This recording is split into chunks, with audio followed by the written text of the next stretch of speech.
Start. Identification of I, ফার্স্টে যে এই যে উপরে যে পুরো সাদা অংশটা এটা হচ্ছে স্ক্লেরা। তারপরে এই যে এই দিকের যে সাদা অংশটা কি বলছো? স্ক্লেরা। স্ক্লেরা তো পিউপিল কোনটা? আচ্ছা এই ভিডিওটা কাট স্টার্ট। হচ্ছে এই পুরোটা যেটা সেটা হচ্ছে স্ক্লেরা। তারপর এই যে এই সাইডের যে অংশটা দেখা যাচ্ছে এটা হচ্ছে কর্নিয়া। আর স্ক্লেরা আর কর্নিয়ার মাঝে যে কালো কালার যে জাংশন সেটা হচ্ছে লিম্বাস।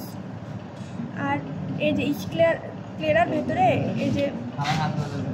এই যে সাদা অংশটা দেখা যাচ্ছে দুইটাকে এই যে একসাথে করলে এই যে ভেতরে যে একটা রাউন্ডের মতো অংশ দেখা যাচ্ছে সাদা কালার, ওইটা হচ্ছে পিউপিল। আর পিউপিলের নিচে যে কালো অংশ সেটা হচ্ছে আইরিশ। আইরিশ তো পুরো কালো অংশটা না? না, পিউপিলের নিচের এই যে শুধু কালো অংশ, পিউপিলের নিচের টুকু এই যে এইটুকু, এটা হচ্ছে আইরিশ।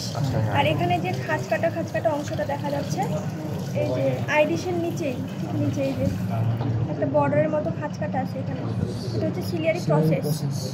আর বাইরের দিকে যে এই মাসেলগুলো থাকে সেগুলো হচ্ছে সিলিয়ারি মাসেল। Optic nerve. আর এই যে সাদা পাতা যে পর্দাটা সেটা হচ্ছে রেটিনা। আর কালো অংশটা যেটা সেটা হচ্ছে করয়েড। আর এই পেছনের যে নার্ভ সেটা হচ্ছে অপটিক নার্ভ।